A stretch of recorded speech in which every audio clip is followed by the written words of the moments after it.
Assalamu alaikum. That's much better. Thank you for being here with us tonight or this evening. I hope you're enjoying this wonderful, enlightening experience. I'm your moderator. My name is Dr. Hala Samarai. I'm an educator with a master's and a doctorate in education, and I work for Minneapolis Public Schools, and I'm the newest board member on the Columbia Heights School Board, making the first publicly elected Muslim woman in Minnesota. So before I introduce to you the topic that we're going to start right now, I'd just like to remind the audience to live tweet this convention on Twitter and on Facebook, and please like Mass MN Facebook page. And the designated hashtag for this convention is hashtag MSMN16. For questions, we will not be doing the microphone. You will have volunteers walking around handing out note cards, and you can also feel free to tweet your questions with the hashtag MassMN16. Today our topic is He was a walking Quran, combating Islamophobia through our character. Islamophobia is not a myth. It exists. How do we, as a Muslim community, counter Islamophobia and transform it to a da'wah opportunity? So our first speaker is Sheikh Kamal al-Makki. And Sheikh Kamal al-Makki is a well-known Islamic speaker and lecturer in the United States. He has studied with numerous scholars from around the world and was the Imam of George Mason University. His da'wah workshop, How to Give a Shahada in 10 Minutes, has been taught across the United States and throughout the world. It has been attended by thousands and has led hundreds to Islam. Assalamu alaikum wa rahmatullahi wa barakatuh. Bismillahir Rahmanir Rahim. Alhamdulillahi Rabbil Alameen. Wassalatu wassalamu ala rasulihil ameen. Wa ala alihi wa sahbihi ajma'een. Amma ba'd. So, giving da'wah during times of Islamophobia and in difficult times. And to keep it practical, I want to give you some actual stories and real examples of da'wah experiences. But I want to start with a story that someone told me just last weekend. There's a brother in New York City, and he's a pharmacist, and he says this lady came up to him, and she had a t-shirt, and I forget what it said exactly, but it was something really offensive, something like, love everybody except Muslims, or something like that, or something like, something like it's okay to hate Muslims, some weird t-shirt like that. And he said, when I saw that t-shirt, I was going to be extra nice to that lady as a form of da'wah, right? And he was very helpful with her, very nice to her. And when she left, he heard her say to the lady that's with her, that Jewish young man is so nice. And this guy is like, originally from Pakistan. I don't even know how, he doesn't even look Jewish, but whatever, right? And I was like, the story made me so mad because you just lost an awesome opportunity. And when I used to teach the Shahada class, we had a rule, we called it plug the sponsor. You do an act of kindness, always plug the sponsor right there. You have to. I mean, if any company spends $2 in any event, they let you know, by the way, we spent $2 in this event. They put their name up there and everything. So you're going to do something, plug the sponsor. The sponsor is Islam. You help a lady with her bags, her groceries. Thank you so much, young man. Don't mention it. In Islam, we're commanded to respect the elderly. Boom, you plug in the sponsor. This act of kindness is brought to you by Islam. But if you don't, she's going to walk away thinking, those Sikh are such nice people. And don't assume everybody knows who you are. You'll be surprised at how little some people know about Islam. True story, some of my friends, they had a big banner in Canada, and it said, free Quran. And they said this old lady came to them and she said, what did Quran do exactly? She thought Quran was a guy who's in jail, and they're trying to say, free Quran, get him out of jail. Justice for Quran. That's what they thought. That's what she thought. You'll be surprised at how little some people know about Islam. Always plug the sponsor there. Always. So that was a mistake. This guy had a perfect da'wah opportunity. And he could have shown this lady, and he could have told her, I will treat you so well regardless of what your shirt says. And she's like, what about my shirt? I'm actually a Muslim. Boom, plug the sponsor like that. So I want to talk about being in da'wah mode, something we call da'wah mode, meaning when you're in the mode of calling people to Allah, being in da'wah mode, and it doesn't have to be necessarily asking people to take the shahada, but da'wah is also, kindness, good behavior, treating people gently. That's all da'wah mode. When you're in da'wah mode, it doesn't matter the situation. It doesn't matter if the other person is extremely rude or if he's or she is aggressive. It doesn't matter. You stay in da'wah mode and you won't even take anything personally. If they insult you, it bounces right off. That's because you're in da'wah mode, and it's so beneficial. And I'm going to repeat something I said in the morning lecture. I said the psychologists tell you the way to control the people is to control how they see themselves. So see yourself as a da'iyah. Don't see yourself as anything else. Don't see yourself as oppressed. I'm talking to the Muslim women. Don't see yourself as a potential threat, and you're a dangerous person, or, the T word. Don't see yourself that way. See yourself as a da'iyah, and you'll make the best out of every situation you're in. Even if the person is being rude, belligerent, but you see yourself as a da'iyah, that's automatically the upper hand. And you will make the best out of every scenario you're put in. You see yourself any other way, and everything you do, and everything that happens to you, you're going to interpret it through those lenses through which you look at. So, how do you see yourself? You see yourself as a da'iyah, then you take advantage of every situation. I was in Ireland, and we were giving street da'wah with this group. And that was the hardest street da'wah I've ever given in my life. If you want to know how Nuh alayhi salam felt, go to Ireland and give da'wah in the streets. Because it was rough. Like, people completely ignore you. You're like, the guy's walking down the sidewalk, and I'm talking to him as he's approaching, and until he gets near me, and I'm still talking to him when he leaves, it's like I don't even exist. Doesn't even look at you. In America, at least someone will say, I'm sorry, not right now, I'm busy. But this, don't exist. Completely ignoring you. And then this old man came, and he was arguing with the da'iyah next to me for a long time. And it was heated. So, okay, let me step in here. So I stepped in.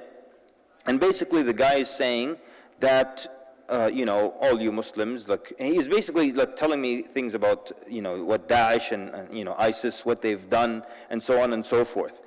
And I'm trying to tell him, what does that have to do with me? And he's basically telling me, you all are like them. All of you are like them. Tell him, okay, I've been Muslim my entire life, and I've never once tried to, planned or thought of injuring or hurting or murdering somebody. And he says, that's because you're not a good Muslim. And he was like really rude, and we were going back and forth, and I'm trying to be as polite as possible, obviously. And then I asked him, I said, how is it that you can distance yourself from Christians who do bad things in history, but you're not allowing me the privilege to distance myself from Muslims who do bad things in the name of Islam?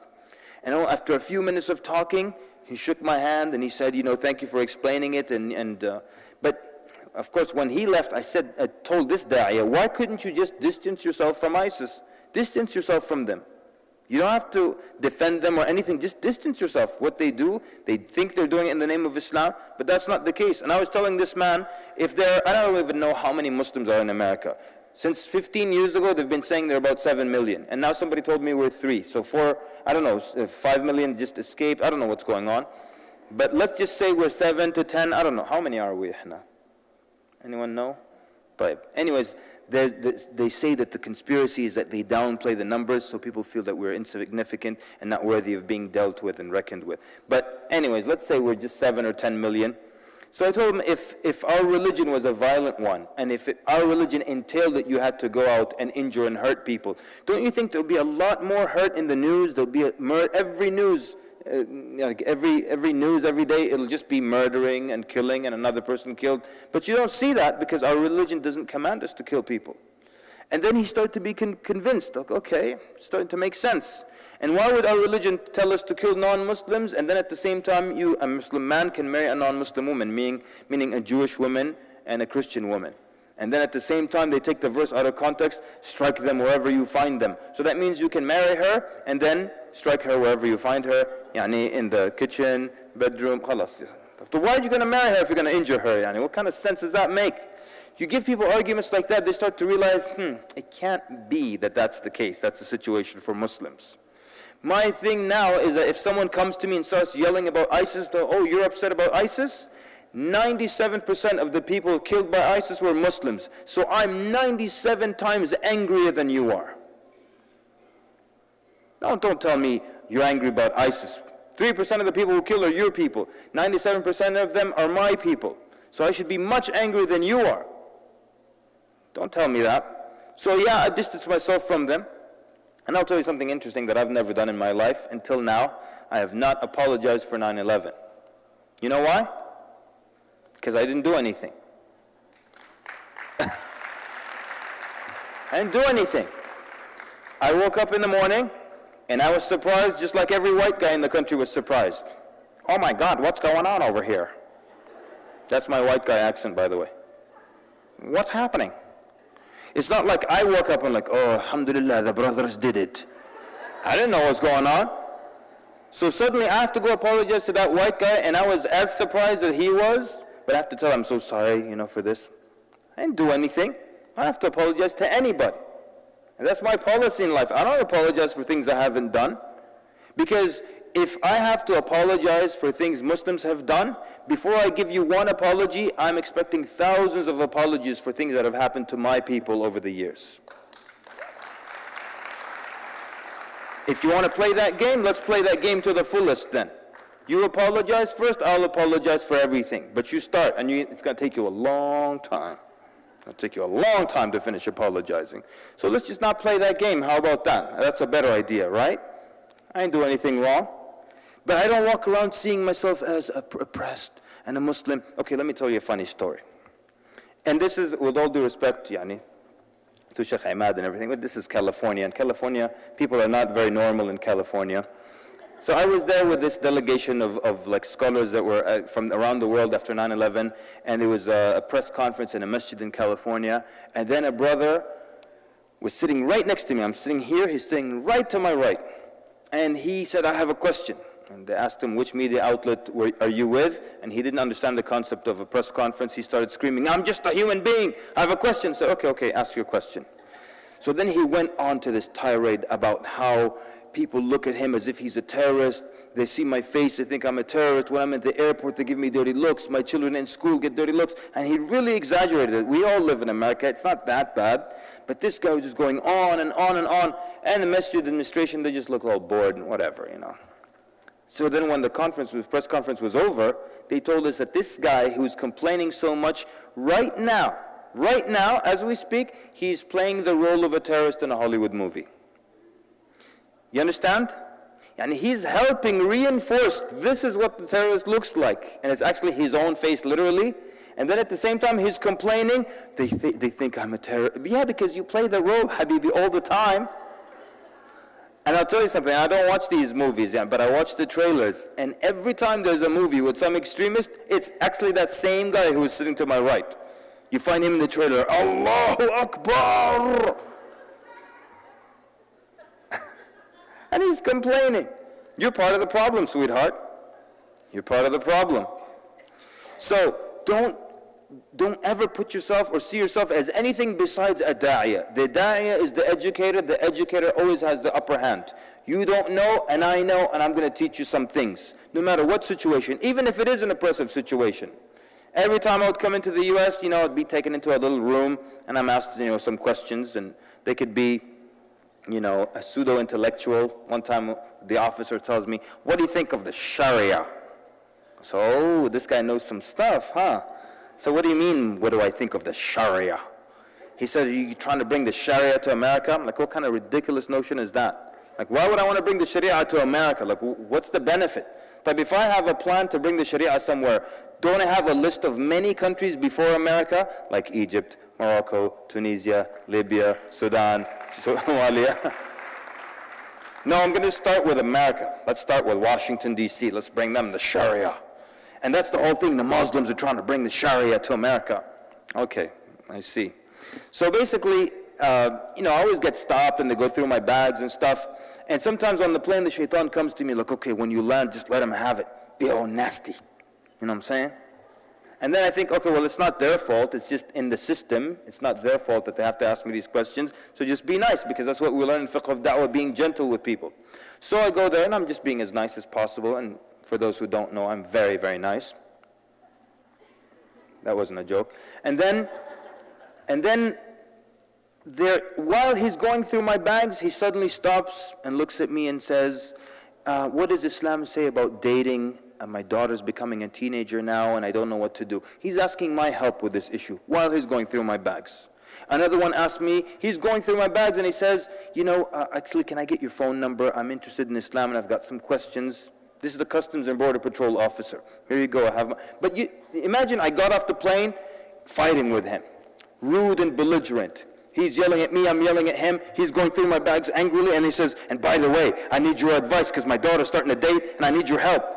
You think he would have asked me that? No, but you're in da'wah mode, things change. Opportunities come from where you don't even expect it, but you have to be in that mode, that mindset. Thank you. I got it. So even in a position where you could have been the one that's oppressed, you come up with the upper hand. You're the one being consulted. You're the one that they want your phone number so they can talk to you later. Never see yourself as I'm oppressed and just sit there in the corner all timid. And one more time, sisters, don't ever allow anyone to make you feel that you're an oppressed. You're walking down the street as an oppressed person. You come home, you're an oppressed person. You've got this label over your head. You can't do anything. Oppressed people don't innovate, don't invent new things, don't come up with new systems. All they are is just oppressed people. Don't be that person.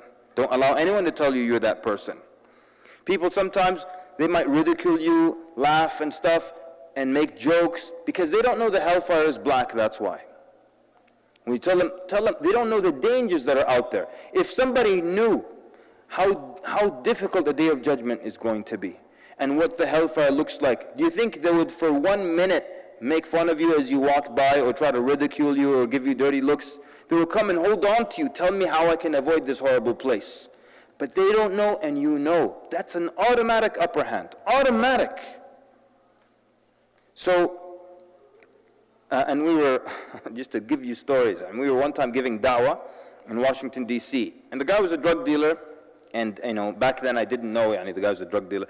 But he kept saying, you guys are scaring away business. I'm like, what kind of business happens in the street corner?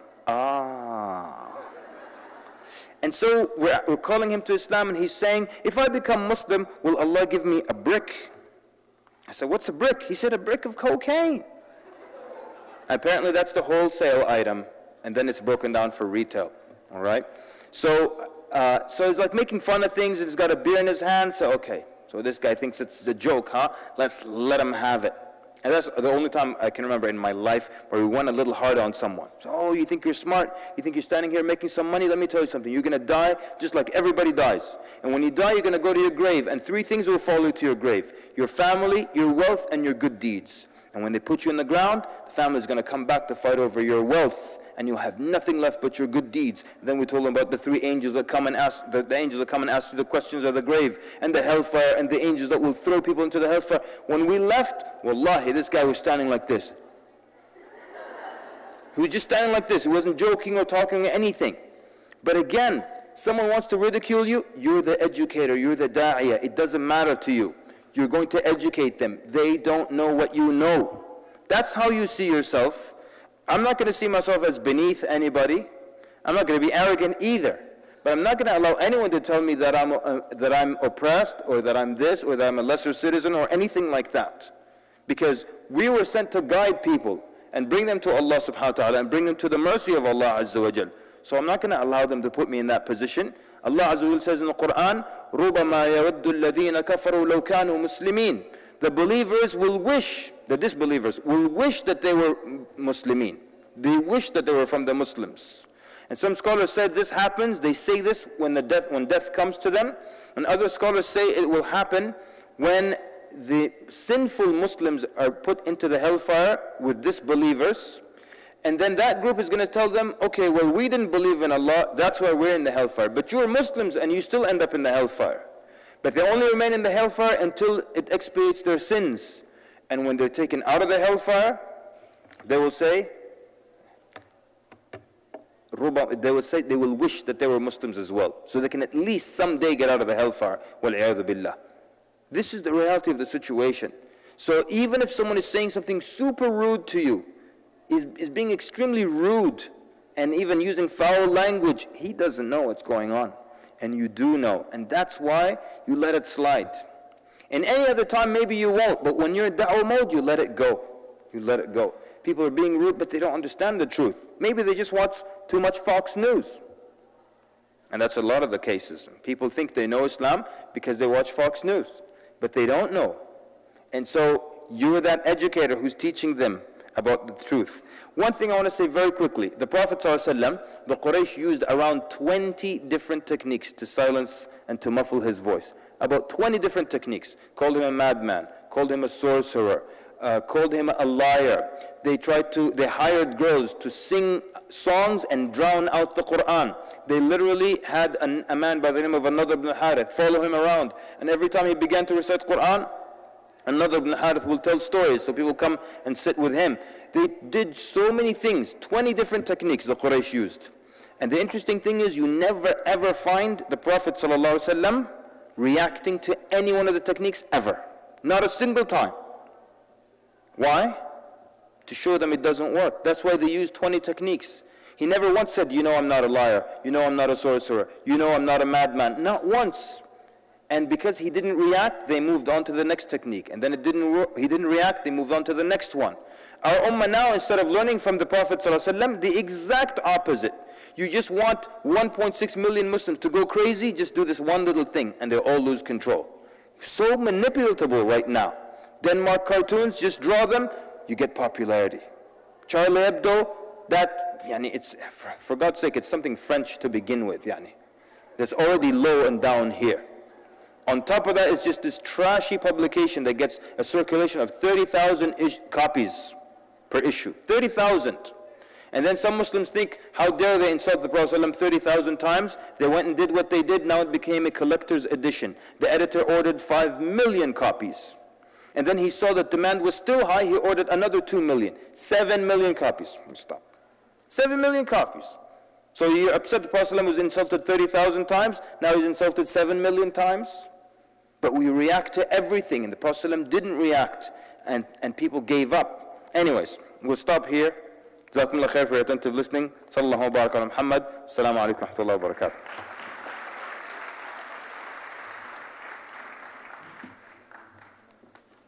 Jazakallah khair, Sheikh. Next, I'd like to introduce to you Dr. Imad Bayoun.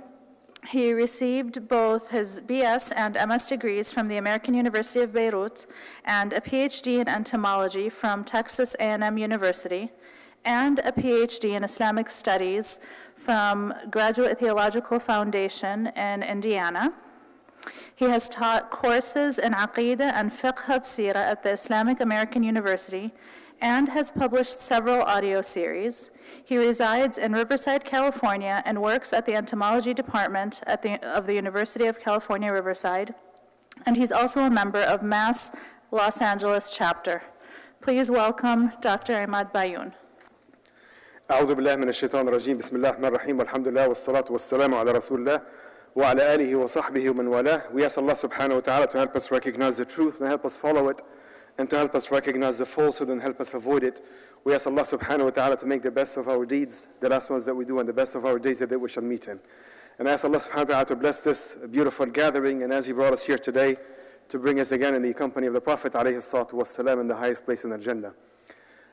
Subhanallah, just maybe taking from where my dear brother Sheikh actually left off, that there will be people who will hate you no matter what you do, no matter how you approach it. And the Prophet Muhammad had some of these people, as he said. And this is not someone to be concerned with, but the greatest majority of the people actually have this phobic fear, this phobia regarding the Muslims, because maybe one of two reasons. First of all is ignorance, and the second thing is a bad exposure or bad experience with Muslims, or bad exposure in the media and all of that. And I think this is the group that you want to target, is how to improve the way they perceive your message and perceive you actually as a person. But the important thing to keep in mind is that people much of the time, they judge you based on your character. And first, not based on your message. You know, there's a great philosopher, a French philosopher actually, Sheikh, who said that basically the mind does not accept that which the heart rejects. In other words, if people don't like you, you could be having the greatest message, they will reject it. That's why the best way to reach them is through their heart and through their character, your own character. So your character becomes the face of your message. It becomes the vehicle that conveys what you have to them. And if you're kind to them, then they start seeing things actually in a different way. And I think here the important thing to keep in mind, that this is not the job of a few, but the job of each one of us. So each one of us has an obligation to fulfill in that regard through our manners and our character. Now, this is not something that we just do for da'wah purpose, by the way, but because it's in the essence of our teachings. But da'wah becomes something that is genuine. In other words, if I have it truly in my heart, I would be able to convey it. And if I do it in the proper way, it will reach. That's why it starts from each person feeling that obligation that we all actually have to do it.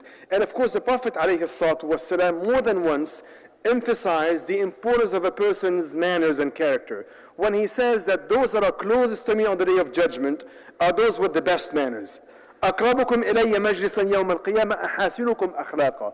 In another hadith, he said, عليه الصلاة والسلام, there's nothing heavier in the scale on the day of judgment than the good manners.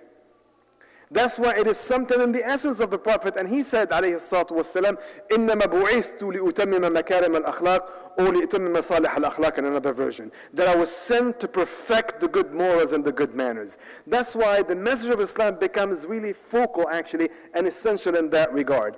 And interestingly, you find that in many of his ahadith, he takes partial aspects of akhlaq, of manners, and he raises them so high as to make them part of iman in itself. So for example, he would say, لا يؤمن من لا يأمن جاره بوائقه, that he's not a believer, a true believer, he who harms his neighbor. He's not a true believer, he who goes to bed with a full stomach when his neighbor is hungry and he knows about it. Whoever believes in Allah and the last day should honor his guest, should honor his neighbor, should say good things or be quiet. So here the Prophet ﷺ is taking, is taking partial aspects of manners and raise them so high as to make them part of iman in itself. And you'll find that the teaching of Islam actually focus on that. So when Allah describes the salat, He says, إِنَّ الصَّلَاةَ تَنْهَى عَنَ الْفَحْشَاءِ وَالْمُنْكَرِ وَالْبَغِي. That's why, again, this is something that is of essence when it comes to our teachings and conveying the message. But these manners show in specific situations. You know, it is easy to pretend, mashallah, I'm such a great, sweet person. I'm a great person, have a great character. But there are certain situations where the character actually shows. One of them when you're driving, actually. No, 3 specific situations. Well, driving is one of them. That makes it 4, actually. One of them is when you deal with someone really really closely, on an individual, personal basis. You know, it is easy to smile to somebody passing by in the street. But the challenge is with people living with you, with your roommate, with your parents, with your spouse. That's where the challenge is. The people that really see your true colors are those that interact with you on a very close basis. That's why once Umar alayhi ridwanullah asked somebody, do you know so-and-so? Oh yeah, he's a great person. Have you had a business deal with him? No. Have you traveled with him? No. Well, then you don't know him. And that's what the Prophet ﷺ said, خَيْرُكُمْ خَيْرُكُمْ لِأَهْلِهِ وَأَنَا خَيْرُكُمْ لِأَهْلِهِ. The best among you is the one that treats his spouse the best, his wife the best. And the Prophet was the best in that regard. So that's where the first challenge, the first test of a person's akhlaq. It is good for us to check, by the way, ourselves. How do I treat my wife? How do you treat your husband? How do I treat my roommates? That becomes a test. The second thing, when you're in a position of power, it is expected for you to treat your boss nicely. But how are you going to treat your employees? That becomes the challenge. When you are in a position of power. And that's what the Prophet ﷺ greatness showed in that regard. He enters Mecca as a conqueror. After all what they did to him, the killing, the execution, the persecution, the fighting and all of that, and now he has the upper hand. What does he say to them? اذهبوا فأنتم الطلقاء. Go, you are the free ones. There's a nice story about Umar ibn Abdul Aziz who was Amir al-Mu'mineen, of course, he was in the masjid, the great Umar ibn Abdul Aziz, and he entered the masjid, and by mistake, he hit somebody's leg. So the person told him, Anta himar, are you a donkey? Why don't you watch where you're walking? And Umar said, no, I'm not a donkey. And his bodyguard got really upset, and he was about to beat the other person. And Umar calmed him down. He says, no, why so upset? He just wanted to know. He asked me whether I was a donkey or not. He wanted to know, and I explained that I was not. And it passed like that. You know, in a position of power. The third test is when you have differences in opinion. You know, when we agree on everything, of course, you know, everything goes nice and smooth. But the challenge is when we differ. That's the third situation where the person's true character actually shows. Now, how do we get these good manners? How do we acquire them? One of them, some people by nature, they're nice. And we envy them. This is halal envy. There's nothing wrong with that. Like one of them, you know, Ashaj ibn Abdul Qais, he came to the Prophet ﷺ, and he was very laid back and patient. And the Prophet told him, you have two qualities that are beloved to Allah and His Messenger, al-hilm wal-anat, patience and carefulness. So he told him, are these two qualities that I've acquired, or were they created in me? And the Prophet says, no, they were created in you. So the man says that I thank Allah that He created in me something that is beloved to Him and His Messenger. So some people have it, some people have to work for it. But at the end of the day, we all should have it. In other words, it doesn't mean if you don't have it, you don't have it. No, we should work toward that.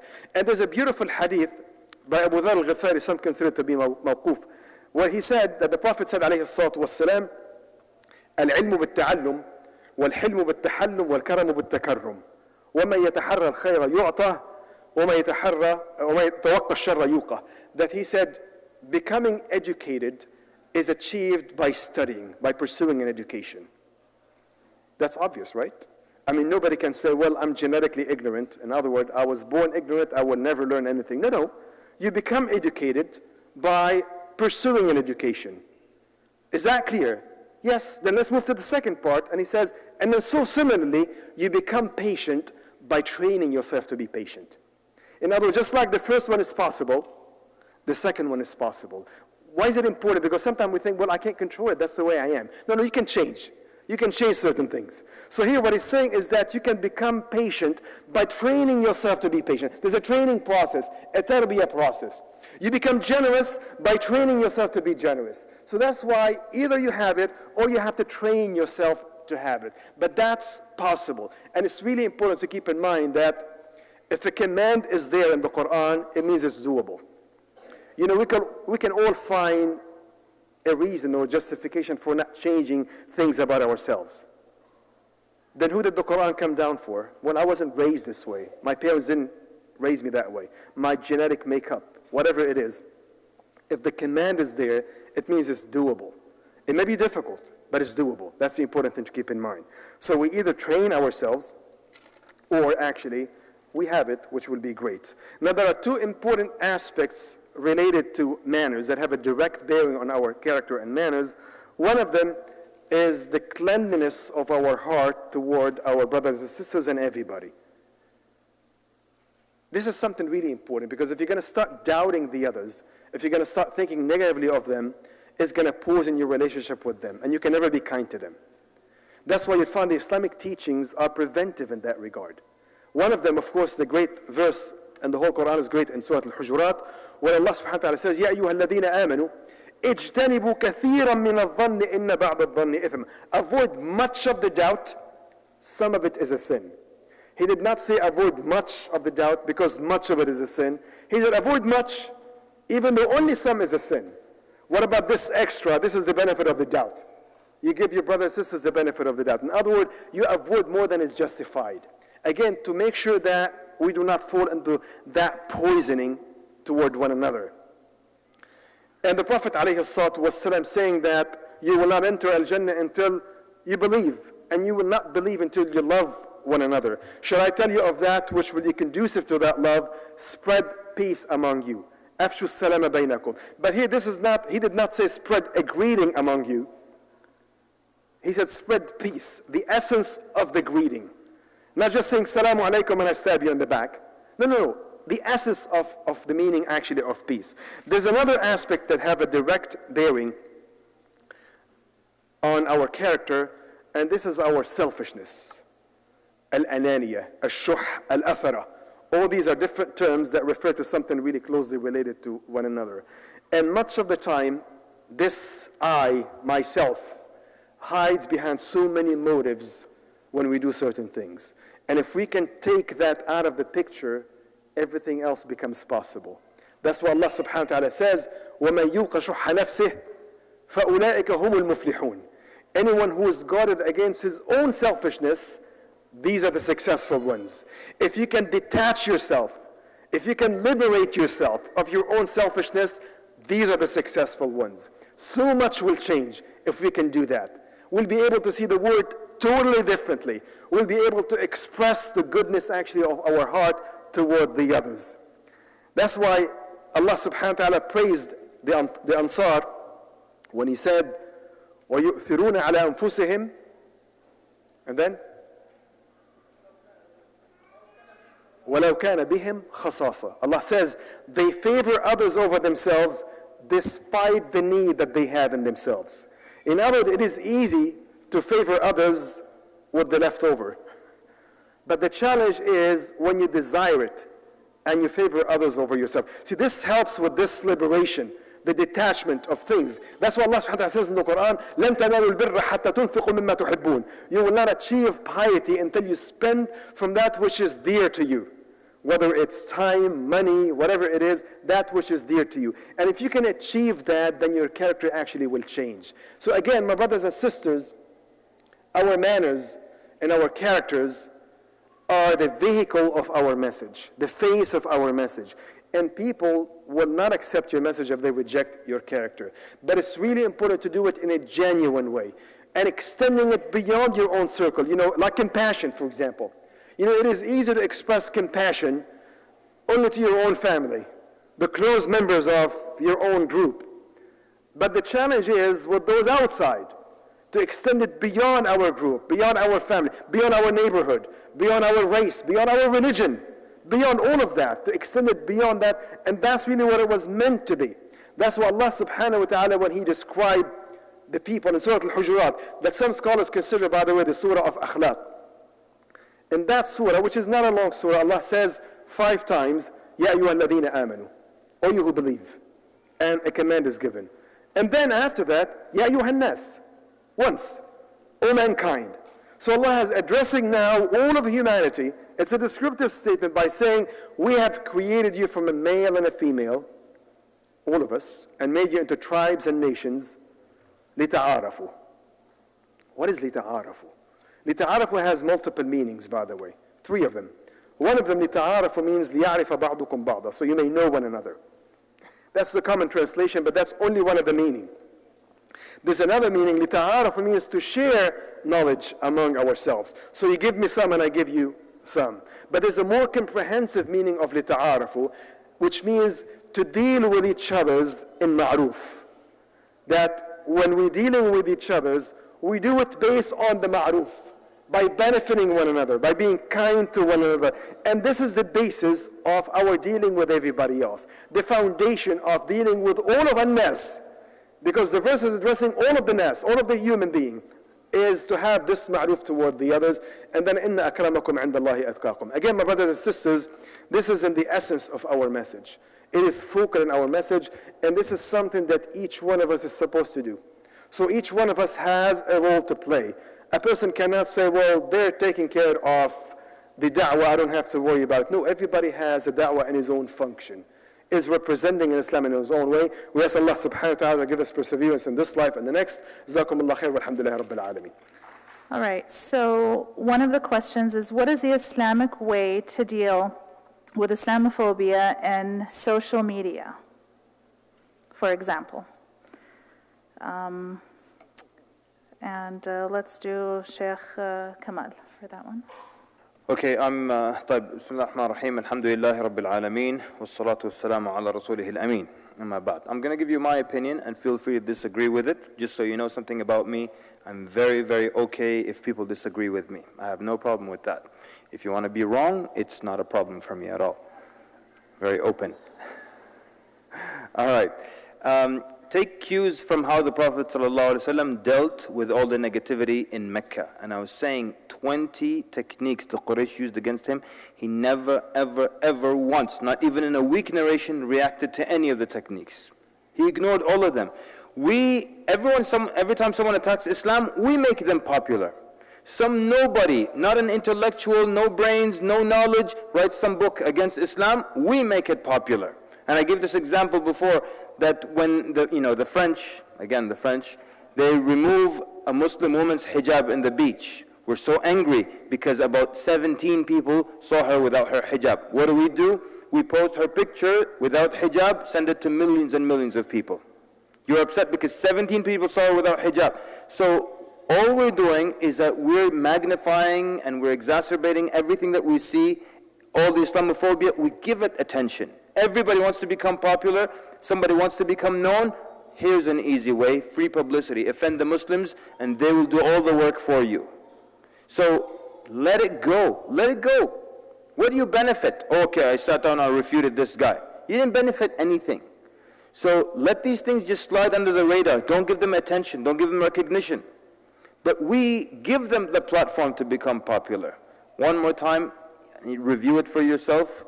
The Quraysh used about 20 techniques against the Prophet ﷺ, and he completely ignored them. Even someone would be walking behind him, cutting him off. Don't listen to him, he's a liar. And the narrator says the younger one, meaning the Prophet ﷺ, never once turned to the older one and said, could you leave me alone for a second? Not once. Someone's following you around town, calling you a liar and cutting you off. And you didn't once say, could you stop following me around? Because it works. The stuff we're doing doesn't work. Wallahu ta'ala alam, sallallahu baraka ala Muhammad. Jazakallah khair. Next question for Dr. Imad. How do we know we have good manners? Because everybody thinks they have good manners to some degree. What are the criteria to test oneself? Jazakumullah khair. I think I answered that when I mentioned the three actually situations where the person's manners show. So you just have to look at the way you're treating the people who are close to you. How do you disagree with somebody? How do you, when you're in a position of power? So these are the three situations that I mentioned where the person's true character shows that it's easy to pretend, it's easy to smile to the person bagging your grocery. But again, it's the way that you treat the people that are closer to you, and that becomes really the test. It's how they see you. Serious question. When I am good around those whom are righteous and bad amongst those who are corrupt, does that make me a deceiver, a hypocrite, a fake? If those who are corrupt surround me because they are family members I live with, how can I avoid their sinful impact on me? I am weak. Help. Alhamdulillah, wa salatu wa salam ala rasulillah, amma ba'd. This is a known question and the scholars have answered it a long time ago. Basically, number one, don't allow the shaitan to come and trick you and complicate things. It's just normal that you're going to be around people who are righteous and religious and remind you of Allah, and you get this high in your iman. And then you're going to be around others who will do the opposite, and your iman will drop. So that's just normal. So don't allow the shaitan to say, you're a hypocrite, you're a bad person. That's just how it works. And that's why you always surround yourself with righteous people, because you want to maintain that. That's the reason why you don't surround yourself with bad people, because they will cause that. So this is a known reaction. Don't make a big deal out of it. That's number one. Number two, the scholars say, anytime you're in a situation, but there's a fine line, just listen. So anytime you're in a situation, you have old friends and old crew you used to hang with, and they don't pray and they use profanity, and now Allah has guided you. If you hang with them and it decreases your iman and you start missing your salawat, then don't. Okay? The only time they say you should remain, two points. Number one, if it's not affecting your iman, not affecting your behavior, and you're affecting them positively, Ibn Baz rahimahullah, he had an opinion that you stay with that person as long as they're not affecting you negatively and you're bringing them up a little bit. If they bring you down, run away with your iman. And the only time you don't escape with your iman is when it comes to family. The scholars say when it comes to family and the family is not practicing and they try to get you to remove hijab or not pray on any of these things, they say here you have to do two things. One, remain and resist. So resist, and then two, advise. And they say the common mistake is most people resist their family, but they don't give them advice and call them to Allah Azza wa Jal. With family, you never go get your own apartment. You stay with your family. You resist whatever evil they try to pull you into. And two, you advise them. Because if you love them, you want them to come closer to Allah Azza wa Jal. Wallahu ta'ala a'lam. see, Dr. Ahmad, what is the best way to engage with the non-Muslim community or media when an individual in the Muslim community commits a terrorist act? How can we put that individual's actions in the right context? Well, I think everything that we mentioned today actually is about that, is really how to be involved with that. But I think something I want to emphasize that Sheikh Kamal said is not to be apologetic about it, because it has nothing to do with us. So it's not someone that we feel that we have to apologize. We're not asking every Christian to apologize for the KKK, for example, or for the World Wars, or for Hiroshima, for example. No, it's really important to do that. And I think it's really important to reach out to the others and not to remain isolated. You know, that's one of the things, one of the good things that came out of, you know, all the big mess and the events that are happening, is that it's forcing the Muslim community to mature very quickly. That's why before 9/11 we were, you know, rather isolated in our own communities, but now we are forced to come out and then to basically open up to the rest, which is something we should have done actually before that. So that's why that's one thing to be able to do. And I think one thing that is really important is to be involved with the education system. You know, what Dr. Hala is doing is something really great, but at all and different level. You know, you just never underestimate the power and of education. I'm teaching a class actually about Islam on campus, and alhamdulillah we have really a great attendance, and it's always a positive experience. You know, when you hear actually the comments and the feedback from the students, so to reach out to them and to define yourself to them. In other words, not just let them know you through the Fox News and all the other weapons of mass deception, but directly from you, from the source, as you really are and not as defined by others. It's an ongoing actually effort. So it's a continuous thing that for us not to feel too comfortable where we are, but to be pushed always to the second level. Okay, so we're going to try to streamline this a little bit and ask the same Sheikh some questions before moving on to the next one. So, Dr. Ahmad, how do you respond when non-Muslims call Prophet Muhammad ﷺ a pedophile for marrying Aisha? Well, I want to re-emphasize something that Sheikh Kamal has said again, is that sometimes responding will not be the answer. Much of the time when they raise issues like that, they're trying to provoke a reaction. And getting into the mindset of a debate never helps. Because it's not a competition, it's trying to convey the right message. If somebody's truly actually interested in knowing, we'll explain to them the different ahadith that put actually Aisha above the age that is commonly recognized, but to keep in mind that some of these things actually happen within a certain social context. And I think it's really, like I said, important for us to learn about our own religion and to convey it in the best way, but being aware at the same time that some people are only there to provoke a certain reaction. So whether it's this, or something else, because you may answer that, they're going to come up with something else. That's why it is really important to reach out or to respond in the proper way and not to get dragged into that or to think that if I insult them, I will solve the problem. In other words, they post something, you know, so I post something back and that's it. I'll have the final word and everything actually gets resolved. There's a sense of a false sense of activism sometimes through the social media, where sometimes we feel that if I post something, I'm going to change the whole world. And we feel, alhamdulillah, I've achieved what I'm supposed to do. That's it. I've done my share because I posted something, and this is it. Everything is going to change accordingly. There's too many of these things. And these things are not really long-lasting. That's why a true activism has to involve a solid foundation of knowledge, of understanding, and of reaching out. Jazakallah khair. And then the final two questions for Sheikh Kamal, and then we'll wrap it up. Can you please tell us about Islam and depression? And should I just ask the next one? Okay. I know that deen is nasiha, but what is the line between reminders or advice and nagging? Assalamu alaikum wa rahmatullahi wa barakatuh. Alhamdulillah Rabbil Alameen, wa salatu wa salamu ala rasulih al-amin, amma ba'd. Okay, طيب, Islam and depression, let's be realistic with this answer, and I'm not going to go into the believer never gets depressed. Sometimes they get depressed.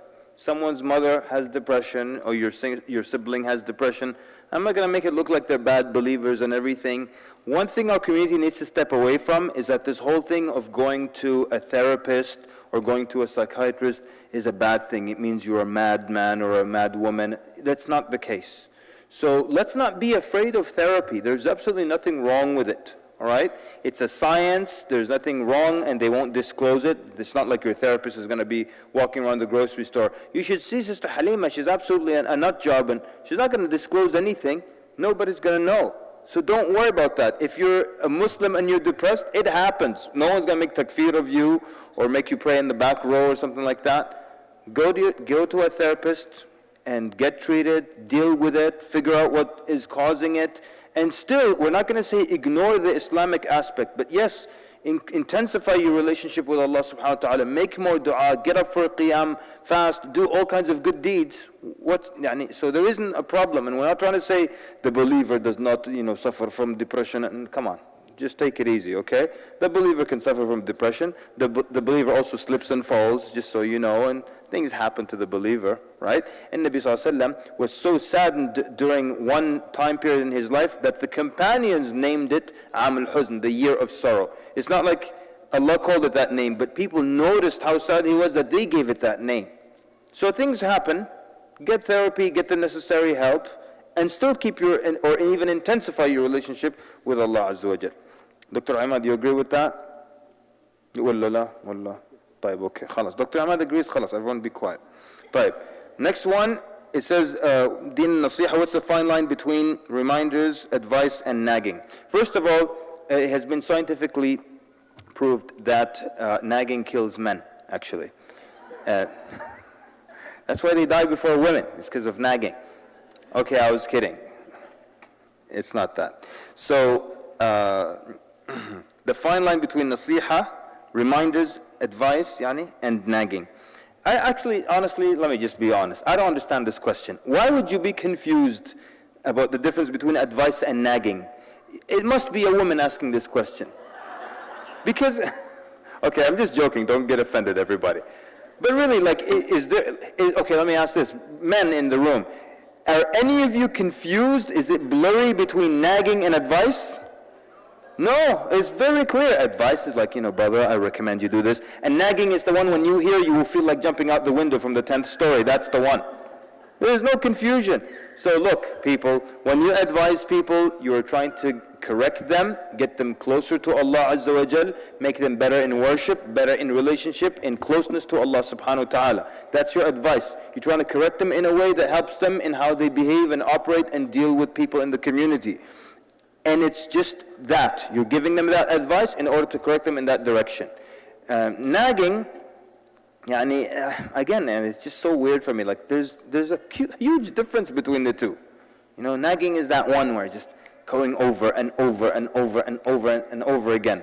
And then it starts to lose wisdom, and it starts to lose, all these, signs of intelligence and all that stuff.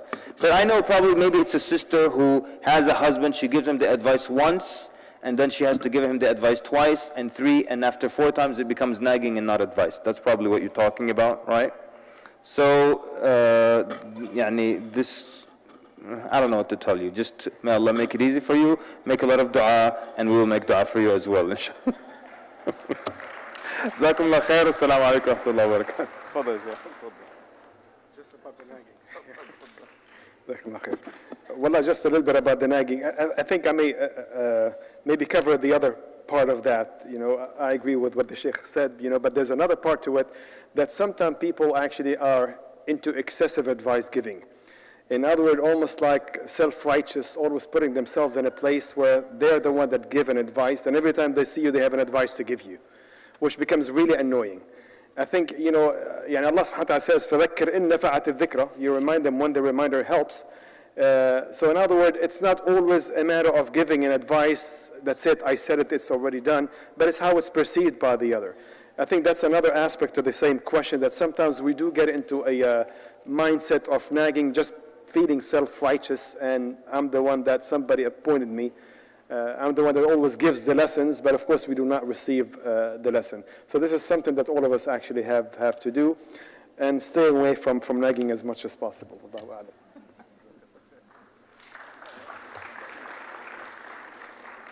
Jazakumullah khair to our shuyukh here, and Jazakumullah khair for your questions. We couldn't go through all of them, obviously.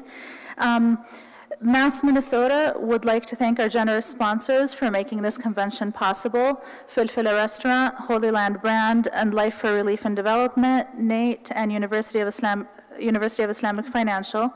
Thank you very much for your generous contributions to the Muslim community. A spokesperson from the University of Islamic Financial has a word for our audience.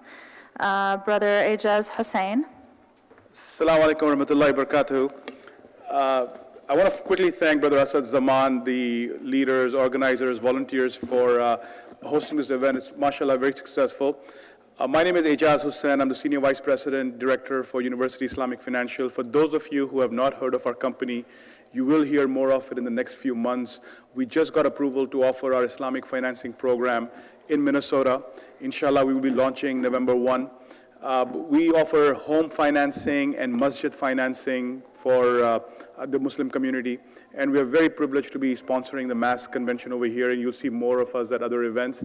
Our program is done in a murabaha structure, which is, or an ijara structure, and it's on our website, myuif.com, you can get some more information. I have a booth outside if you'd like to pick up some a card and maybe look us up, inshallah.